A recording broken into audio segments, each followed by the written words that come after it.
Hello, you are listening to the Childcare Director's Chair podcast. Your host, Erica Sakosio, invites you to join her community of passionate and inspiring leaders in the ECE field, where she discusses, reflects, and shares the best ways to invest in our children, families, teachers, and community. Because after all, we know they are the heartbeat of any successful program. Did you know that a significant number of children are dismissed from childcare centers each year due to behavioral challenges?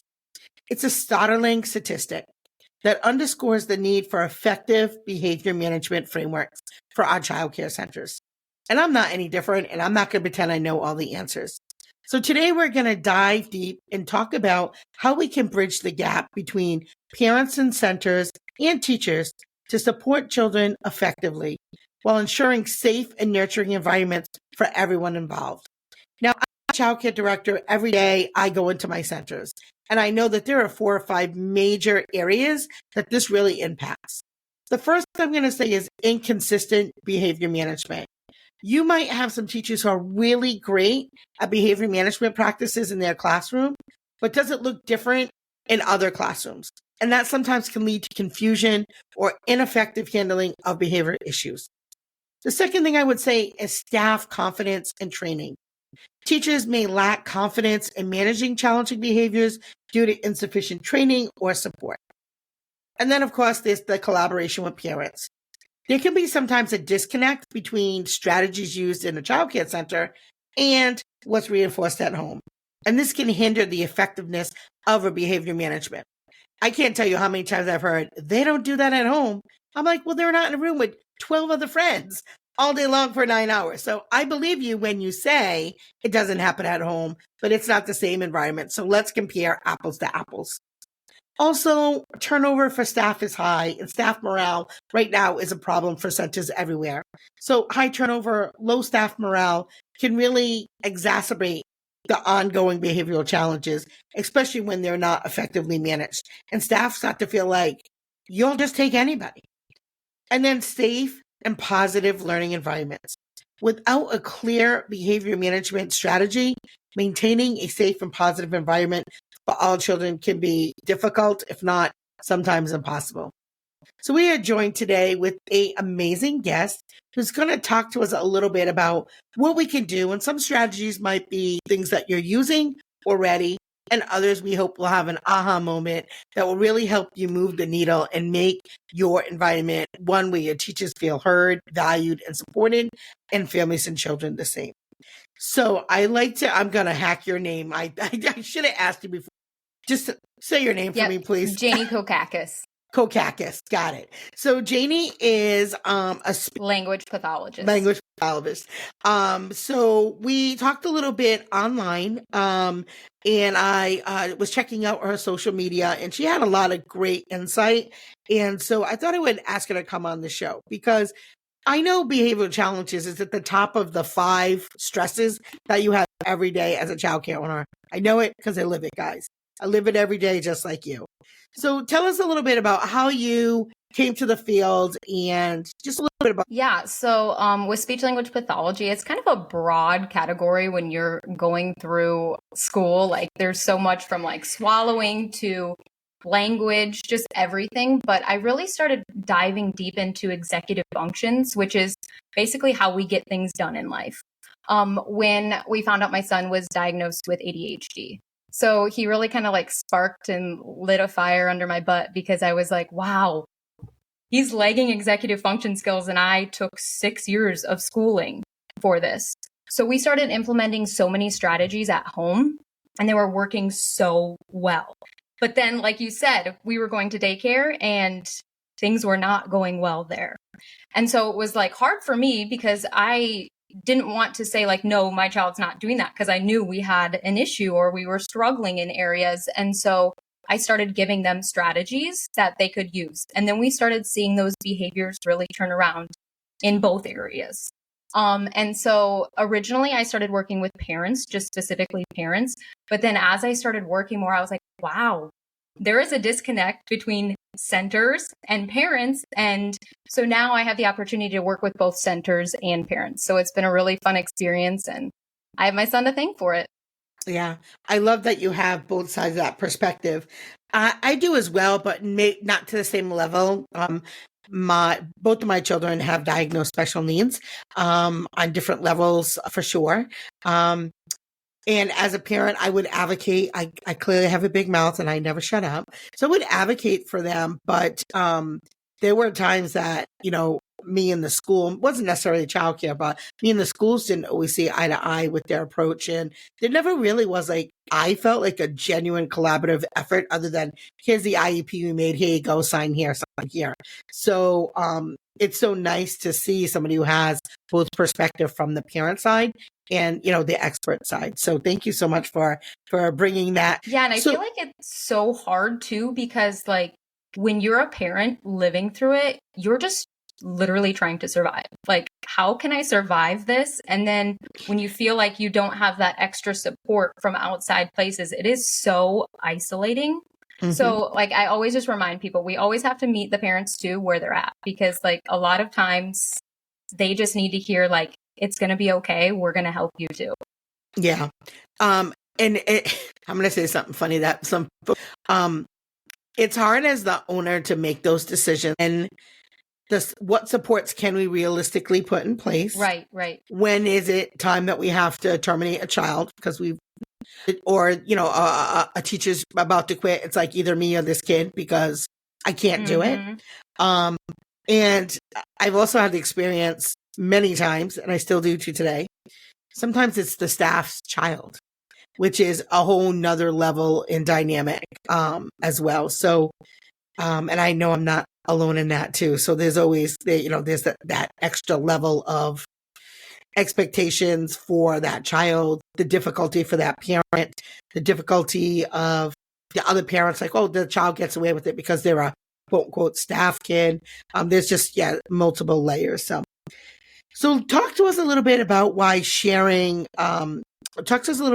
having a structured behavior management. Well, yeah, it's so important just for, staff consistency, like you talked about. Like, I mean, when we're thinking about our staff day to day and how many stressors they have, when they have to go in and they're having all of these behaviors that they're having to deal with, they're in a reactive state. So the more we can get our staff out of that reactive state and into that proactive state, the better they feel equipped, the more they can feel calm and kind of in control of their body and regulated. So then they can help the kids be regulated too. I think just really looking at that proactive approach rather than a reactive approach is extremely important. And the reality is that we can't expect all of our staff to have training in that.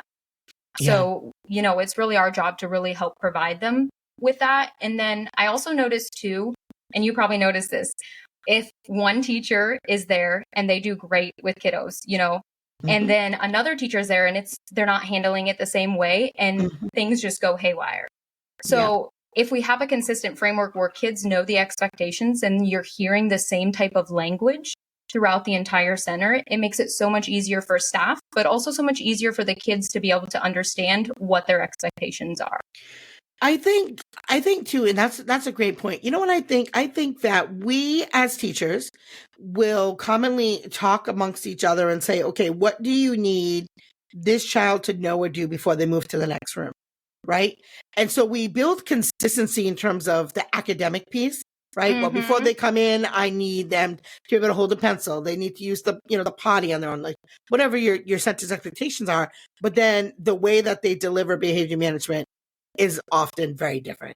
So I think, as we're working on having high quality programs and having that continuity, there should be at least some type of consistency. Teachers are going to have different personalities and different relationships. Let's be honest about that. But, how we handle it in one room can't look in the next room. Of course, you have to keep in mind age of child and the expectations and, what's acceptable as a 2-year-old would be different than a 4-year-old. But overall, the way that you handle things should be somewhat consistent. And so parents know what to expect too, right? You'll have a child that's in a classroom who hasn't got a phone call or a message from a parent, from a teacher about their child's behavior ever. And then they move to your room and you've called them 5 times in 4 days. So, you got to have some, but these are real things. I mean, This is everyday life, right? So, how do we do that? So let's talk about what are some of the common challenges that staff face when handling behavioral issues and how. Yeah, I think a lot of it comes down to, if you think about when you're seeing behaviors, is it during transitions? Is it during these kind of chaotic moments? And a lot of it comes from front loading those expectations. And we think, okay, so I'm just going to tell them, hey, we're going to clean up in a few minutes. The problem is executive function skills are not developed until like age 30. So worse, everybody, and you can still develop them all throughout your age. So we really have to meet the kids where they're at. And there's so many layers to executive function skills too. So we talk about like social emotional learning, which is great. But also below that are the executive function skills, which are the key to academics too. So like if we don't have that base of executive function skills, then we're also going to be struggling in academics. We're going to be struggling with emotional regulation. That is an executive function skill. But I think the key too is just remembering that like as these kids are growing, we really need to help them visualize the steps they're going to need to take. And in order to do that, we need to help them make mental pictures in their heads, which is our working memory. And that doesn't develop, until I think about like age 3 to 5 is when we really start seeing it happen, where kids can follow 2-step directions. But I always tell people, focus, if you're having a few kids, start paying attention to them and like, oh, I notice every time I tell them to put their toys away and go to the center that they're not doing it. Well, instead of thinking of it as a behavior, let's peel some layers back and think, whoa, maybe their working memory is lagging. So working memory is like, think of it as compartments. So, when you get those codes, like the authentication codes, you have to remember those 6 digits and you have to look at it 6 times in order to get it. That is your working memory. So our kiddos only have so many compartments to remember things. So when we have 2-step directions and they're only getting 1 and then they're getting distracted, that just tells us that maybe we need to make it visual. We need to model it. We really just need to help kind of peel back those layers and figure out really what skill is lagging. And the great thing that is we don't necessarily have to focus on one kid for that either. This can be like a whole kid picture. So I know a lot of times people are like, we don't have time to be able to focus on just one kid constantly. We're dealing with a ton of kids. All of these strategies can be implemented and be helpful for all of our kids because we know all of our kids' executive function skills are building as they're growing too. So can you explain to maybe the listeners who aren't sure, like what do you keep saying executive function skills? Yeah. So there are so many different executive function skills. It's a very broad term, but think of it from anything from brushing your teeth to paying your bills. So it is planning and organizing, it's emotional regulation, self-restraint or inhibiting what you want to do. So if you have those kiddos that just instantly respond and hit their friend, that's an executive function skill. So that's when we talk about social emotional learning, but even below that are those executive function skills that we need to work on really growing and helping them build in order for them to be able to control their emotions and manage their behaviors. So what are some actionable tips? Yeah, I think one of the easiest ones, and it's honestly one of my favorites because it especially helps too with ADHD kiddos, because if you've ever noticed an ADHD kiddo, they don't like to be told what to do. Like and all kids don't, but like especially you start seeing that defiance all the time. And when we're talking about every day, if you think about these kids, every single kid in the world is hearing so many commands constantly. Go do this, go do that, go do this. So it can be like kind of overwhelming and make kids want to rebel. And so one of the things I like to tell people to use is declarative language. So instead of pick up the toys, we just say, I noticed there's some toys on the floor. And what that does is you're going to have to wait a second, give them some time to process it. But what it does is it helps them start really using their executive function skills in the front of their brain and start like planning out and picturing themselves, oh, there's toys on the floor. Okay, I'm problem solving. Maybe I should go pick that up. Now they're picturing themselves going to pick it up. And then you see more likely they're going to start doing that. It does take time, but it's a great strategy to start using to help decrease like that defiance of not wanting to listen and also building those skills. Because too, when we always tell them what to do, like go pick up the toy, the teacher is using their executive function skills and their working memory, picturing that kid going to pick up the toy, but the kid is not using their executive function skills. So it's a great, just like easy way to just start building it. There's literally just statements. It's not requiring any response or any question. It's just a statement. I notice, I wonder, I wonder if we should put those toys away or something like that. Just starting to really build that skill. That's a great example. So, what do you, I'm using the word framework. Can you explain maybe what would that look like? Like, all right, I'm excited. Yeah. So when we're talking about these executive function skills and building it, we're talking about behavior management a lot. But the thing is we have to build the skill in order for them to manage the behaviors. So first off, we need to understand executive function skills is the most important. I think it's really important that everyone has a clear understanding, especially in early childhood, what executive function skills are, because they're a better predictor for success than IQ. And so once we start really like understanding what all these skills are, working memory, emotional regulation, inhibiting, organizing, planning, attention, focus, all of those things are executive function skills, then we can start noticing where our kiddos are struggling. And honestly, most of the strategies come down to language. So like I just gave you that declarative language statement, it's simple language tweaks the majority of the time that we can do in our centers to help build these skills. It doesn't take like a complete overhaul of your center to start implementing skills. It just takes like, instead of saying, go get this, I'm going to say it this way. And so that's kind of where we always start, is really tweaking the language that we use. Yeah. But the most important thing, and I think, Erica, you do a good job about talking about this too, is building that rapport with the kids. And that's kind of the part that people often leave out. You really have to have a strong relationship with all of these kids. And one of the easiest ways to do it is through meaningful praise. So meaningful praise is a little different than just like the generic praise when we're talking about like, oh, good job, you did awesome, I love that.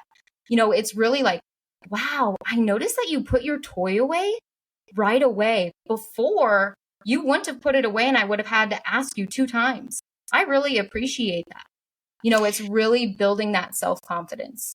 Yeah, I love that. And I think too, what I love to, I even like to flip that a little bit more, because I really want kids to feel proud about the things they do on their own without somebody like validating that. Yeah. So I really do love to say things too, like, hey, I noticed you did that.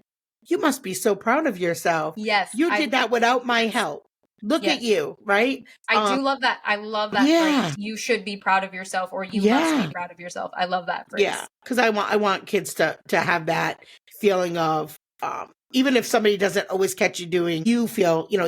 I think that sometimes, as you said, teachers will, I guess, expect that kids have it all figured out. Like you said, we're using our own adult brain and trying to be like, why doesn't this kid get it? And sometimes teachers will come to me, frustrated. And I don't mean to make light of it, but sometimes I try to break the tension and go, oh my God, you mean they don't have it figured out at 2 years old yet? And they usually will laugh and go, all right, Miss Erica, I get it. But they're like, I'm like, because they're 2 years old, they're 3 years old. They don't have it all figured out yet, right? And so our job as the guide in the room is to help them figure it out. And like you said, and example and all these things, and setting them up for success, pictures, picture cues, picture schedules. Yes. All these things are things that, again, help with that working memory. Oh, this is where this goes, right? So I think, just setting kids up for success is so important. So let's talk about the bosses, right? Let's talk about these big leaders in our buildings.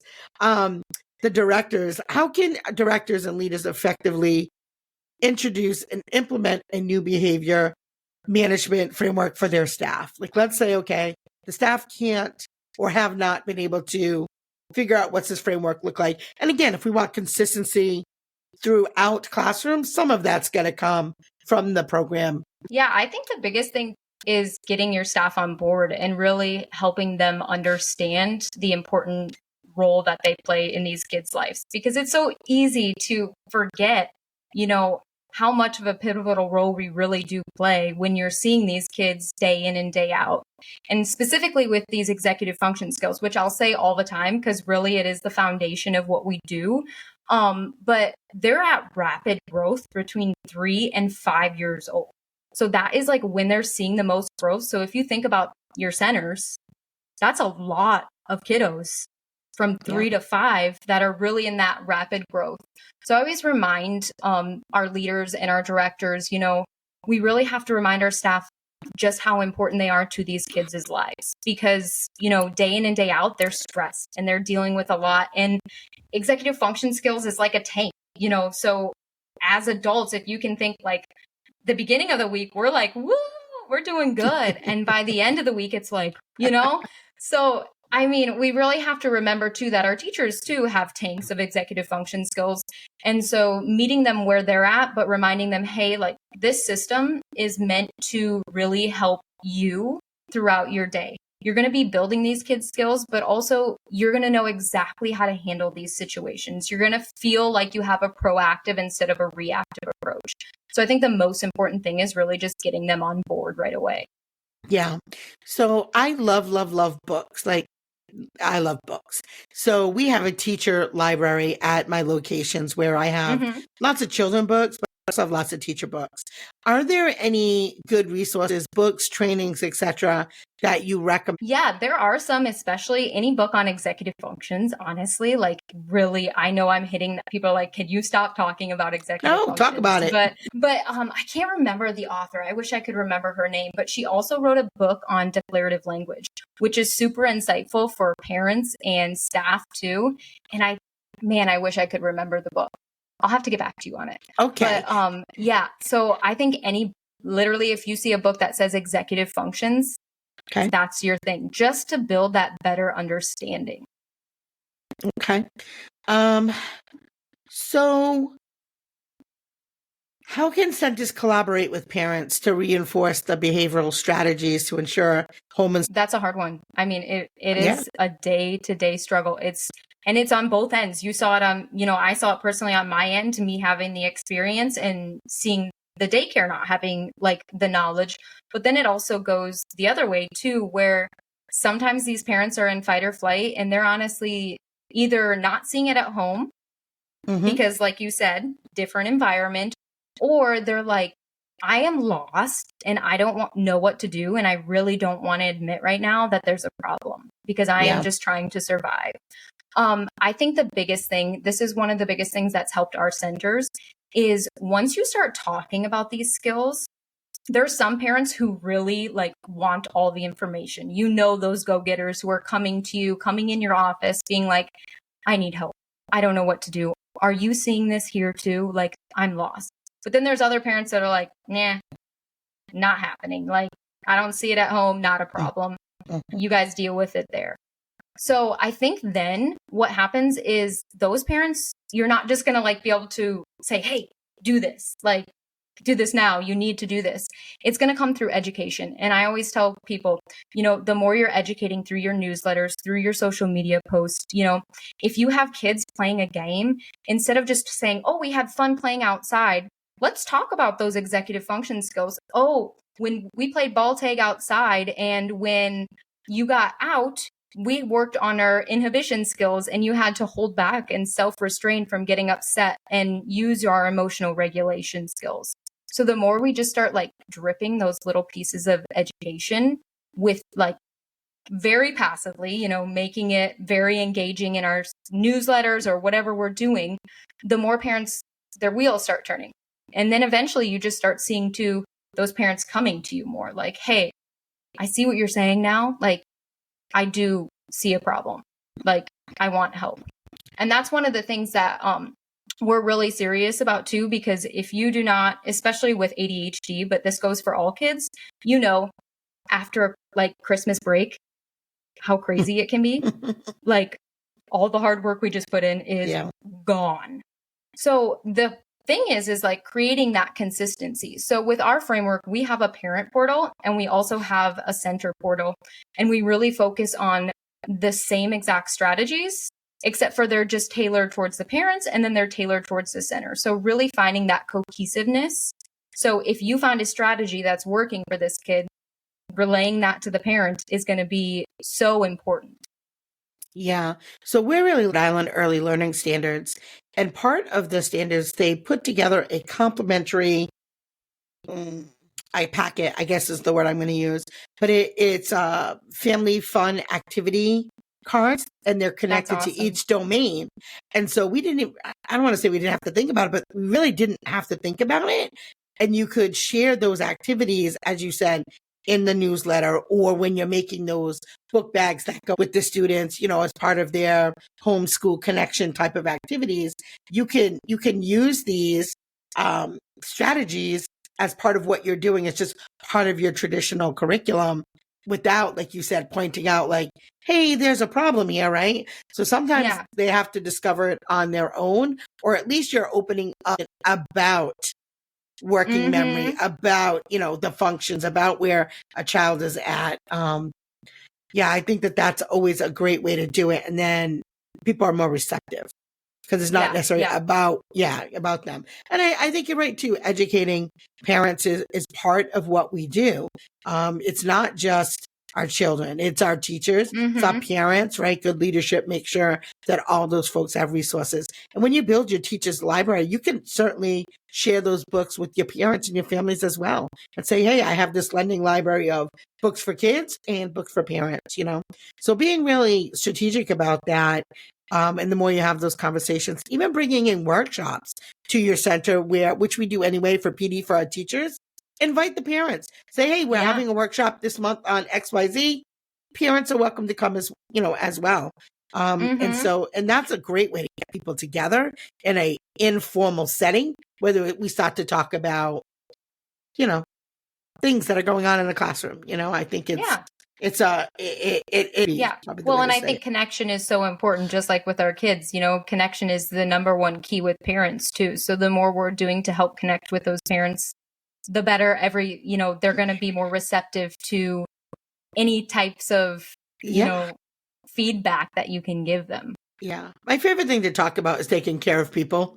And if you listen to my show all the time, folks know that literally is my favorite thing to talk about. And I think that, again, just like we talk about having those deep relationships with students, you also need to have with the parents, you know, again, of course, obviously in a professional setting, but I feel like it's and so much easier too. You know, you feel a lot more comfortable going to them. When you're only talking to them when things are going wrong, then it's like, this is they heavy. shut you down. Yeah, they shut you down.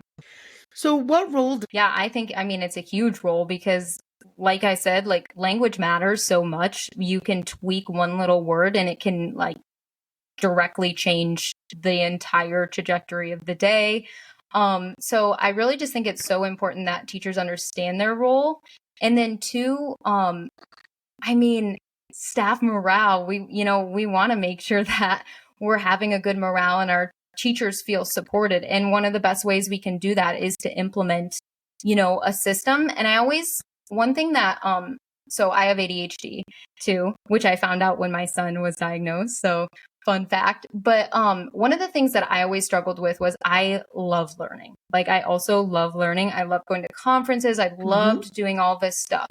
But when I would go to a conference, I'd be like, I am implementing this. And then I'd come back and I'd be like, what am I implementing? Like, I can't retain all that information. So I think it's really important to remind staff, like, it doesn't have to be like, we don't have to create this huge behavior management system and implement it right away, like everything. So it's like, let's learn a little bit today, and then let's implement that right away. And then we'll come back to it next week and we'll learn something else and we'll implement it. So that slow growth where we're just focusing on like one or two things to start using, I think can be so beneficial for centers, because otherwise you're trying to implement way too much and staff already has a lot going on. So yeah. And I think that is like, anything else, like when you first start going, like you're going to get fit, right? You can't do all the things at once, right? You're not just going to go in the gym and stop benching 500 pounds, right? Yeah. It's just not going to happen. But I think too, when you go to conferences, I think having different methods in which you learn, And then, like you said, make a list of the top 10 ahas that you came away from that conference. Circle your top 2. Yeah. Implement those. Really get good at those. And then you could say, all right, maybe that reduced behaviors by 35%. Yeah. Okay, now you can add another one. Now you're at 45%. And just keep chipping away at it to get to a point where you're like, all right, this feels good. Well, yeah. And don't you feel like it's so much better too when you're implementing something and everybody's implementing it together and you can like talk about it like, whoa, I did this with so-and-so and it actually worked. Oh, I'm going to go try that with Bobby then. It just, that also helps improve that morale because everybody's kind of talking about it and everybody's starting to implement those same few things at the same time. And it grows your staff's confidence too. Yeah. So you said you work with other childcare centers. So can you share a success story or an example where they really were able to turn something around? Yeah. So we had one pre-K and kindergarten that we worked with, and they implemented our system, and we were lucky because they do like behavior slips. So it was an easy way to kind of like track how their behavior went. But, we started off really slow, like started with the meaningful praise, front loading expectations, and really creating those visuals for the kids. And then also implementing that declarative language. And by the end of the year, tallied their behavior slips and they were down by 30%. Staff was like reporting that, hey, we're not yelling during transitions or like raising our voices anymore because we have this clear framework and we know exactly these kids know exactly what to expect and they kind of follow it because we've been working on their working memory. So by the end of the year, they saw a 30% reduction in those behavior management. Wow, that's great. Yeah. So I have a few more questions, but before we do that, I just want to say to the folks that are listening today, if you're finding that these are really great practical tips that you feel like you can implement, we want you to stay part of the conversation. So hop on over to our Instagram channel, like us at CCDC Podcast, Childcare Directors Chair Podcast. And, let's keep the conversation going because I really want to hear from you guys. Like this channel really is for you. Don't mind me, I drank Celsius today. So, this channel really is for you. And I really want to give you guys some actionable things that you can take and implement today. So I want to, kind of dig into that a little bit. So let's talk about something that's very real. Because as a director, I can go back from a conference and say, here's all the great things we're going to do. And we all know we're going to get a few of those staff who are going to push back. They either don't like change or that's never going to work or they're negative Nancy before you've even started. And because you've met those negative Nancys. So how do we deal with that? How do we with that kid? Yeah. So I'd like to say the easy way out is saying, well, I'm sorry, there's the door, but but we know that's not always possible. And, with the staffing issues, like that's not always a reality for centers. Like we need to keep people on staff. So one of the things, like meet them with some tough love, say like, hey, this is like what we're expecting. This is our new expectation. And these really are our new guidelines. I understand that change is hard. It's hard for me too. And I know it can be hard for everybody. But in order for us to try to get through these behaviors or to get through this and really to help you feel less stressed at the end of the day, we need to try something. So this is what we're going to try.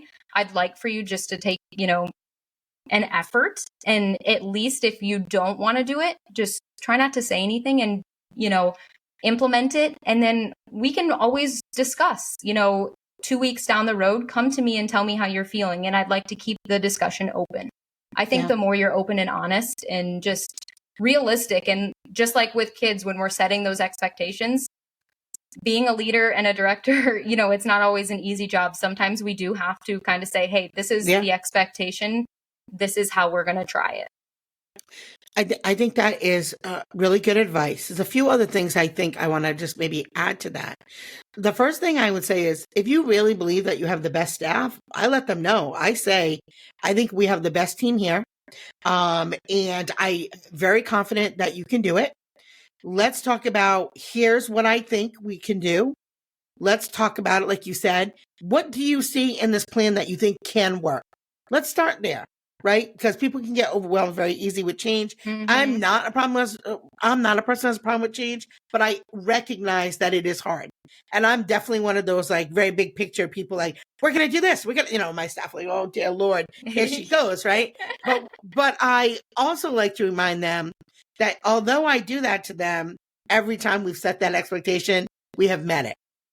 And, we are all here to support the kids, and being a good leader is bringing them, your staff, the resources that they need to be able to do their job. And so that's kind of the way I roll it out. It's not like, oh, I went to this conference. Here's all the great things I brought back for you to do. It's more of a team approach. Like, I'm very confident. Here are the strategies I learned about. Where do we want to start? And that might be a way to make the change a little bit more palatable, a little bit easier for them to digest and break it down into smaller pieces. And again, make it like they have to be part of the conversation. I know that that's the worst thing. And I've been there. I mean, I didn't always own my own center, right? I've worked for people in my life too. And that's the worst thing, is like not feeling like you're a part of the bigger picture. So, and if you have the opportunity to some of the conferences. I love that. I love that you mentioned that too. And I love that you're talking about like building on past successes. That's so important. Like, hey, we did this. Like, you've done hard things. You've been through a lot of transitions, a lot of changes, and we made it out on the other end. Yeah. Yeah. So I love that idea. Yeah. And some of my staff can really relate from the parent perspective, because, many of us have children and many of them have had some challenges. I actually have literally, I'm going to gush on my folks a little bit. I literally have some of the most amazing ladies ever that work for me. So many of them are foster parents or adoptive parents who have taken children who have trauma and, a long list of challenges into their homes for the rest of their life. Love my team for that. And, birds of a feather really do fly together. I also am a adoptive parent. And so we know that there are going to be challenges, and sometimes the challenges happen when they're young. Sometimes it continues throughout their lifetime, but we know that. And that's the kind of people I work with. And so that's why I can feel with full confidence, I can say to them, guys, we can do hard things because we do them every day. And I love my team. So can we give folks some actionable things that they can do tomorrow at their center, their podcast? Yeah, for sure. I think first, try that declarative language that we talked about. Try using statements instead of commands and just see. It doesn't have to be during like crazy times. I never want you to implement something when you're stressed.